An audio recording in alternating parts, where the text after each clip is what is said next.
Can you visit the Forbidden City without a tour guide and still understand what you're looking at? This is a self-guided visual journey through Beijing's most famous imperial palace. One route, one map, 600 years of power, symbols, and hidden details. Before entering the Forbidden City, there are 4 things every visitor should prepare. Open the official Palace Museum ticket reservation page on a computer. Bring the passport used for booking. Wear comfortable walking shoes, and plan your route before you arrive. The Forbidden City is not a small museum. It is a massive palace complex, and first-time visitors can easily spend hours walking through courtyards, gates, halls, gardens, and side galleries. For this video, the route is simple. Enter from the Meridian Gate in the south, walk along the central axis, explore the inner court, and exit from the north. Why is it called the Forbidden City? First, it was forbidden. For centuries, ordinary people could not enter or leave without imperial permission. The walls and moat marked a sacred boundary between the outside world and the emperor's world. Second, it was a city. This was not just one palace. It had ceremonial halls, residences, offices, workshops, gardens, storage areas, and defense systems. This was not only where the emperor lived, this was where the empire operated. The easiest way to reach the Forbidden City is usually by subway. Take Line 1 and get off at Tianmen East. From there, follow the flow of visitors toward the red walls and the Meridian Gate. Allow extra time for security checks. Around Tianmen and the Forbidden City, walking time can be longer than expected. The important thing to remember: visitors enter through the Meridian Gate, the south gate of the Forbidden City. The journey begins at the Meridian Gate, the main entrance to the Forbidden City. This gate was not just an entrance, it was a status filter. The central gate was reserved for the emperor. Officials, nobles, and others used different passages according to rank and ceremony. Even the doors carry meaning. The golden nails are arranged in 9 rows of 981 in total. In imperial symbolism, 9 was connected with supreme power. In the Forbidden City, even a door speaks the language of power. After passing the Meridian Gate, the space opens dramatically. This is the Gate of Supreme Harmony. The scale, symmetry, stone courtyard, red walls, golden roofs, and bronze lions all prepare visitors for the center of imperial power. The bronze lions are not random decoration. One represents authority, the other represents protection and continuity. Before reaching the throne hall, the palace has already begun teaching visitors how power should look.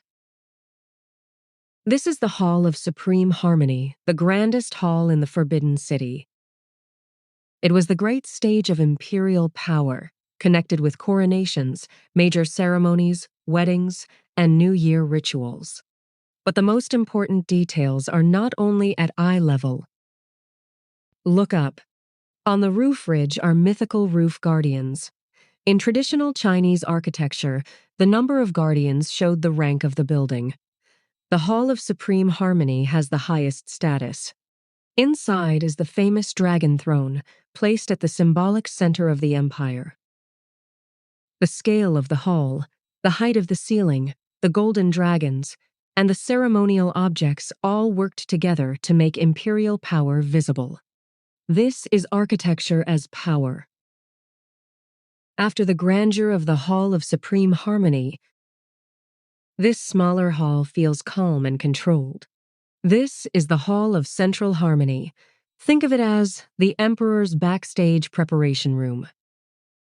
Before major ceremonies, the emperor could rest here, prepare, and receive final greetings from officials. Even the emperor needed a moment before stepping onto the grand stage.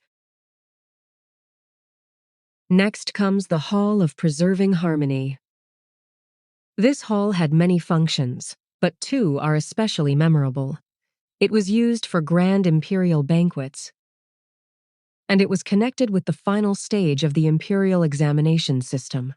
In one hall, food, politics, education, and power came together.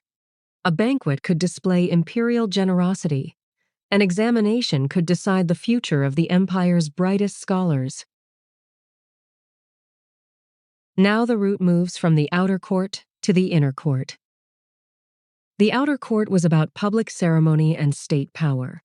The inner court was about private life, family, marriage, succession, and hidden politics. The Palace of Heavenly Purity was both a political space and part of the emperor's private world. One of its most famous details is the plaque reading, "Justice and Honor." During the Qing dynasty, the name of the chosen successor was secretly placed behind this plaque and revealed only after the emperor's death. Here, the Forbidden City becomes more than a palace. It becomes a place of secrets. After so many gates, halls, and symbols of power, the imperial garden feels like a deep breath. This was a private garden for the imperial family, a place of leisure, symbolism, and carefully arranged beauty. In Chinese garden design, nature is never just nature. Rocks, trees, pavilions, and pathways are composed like a painting. The palace becomes softer here, but the symbolism never disappears. Near the north exit, the corner towers and the moat offer one of the most beautiful views of the Forbidden City. At sunset, the red walls, golden roofs, and water reflections create a final image that feels almost unreal. For photography, this is one of the best places to end the route. The Forbidden City is easy to admire from a distance, but its real secrets are in the details. Dragons appear everywhere, carved, painted, embroidered, and hidden in decorative patterns. In Imperial China, the dragon was not a monster. It was a symbol of wisdom, luck, and imperial authority. The colors also speak. Yellow was associated with the emperor. Red suggested luck, joy, and authority.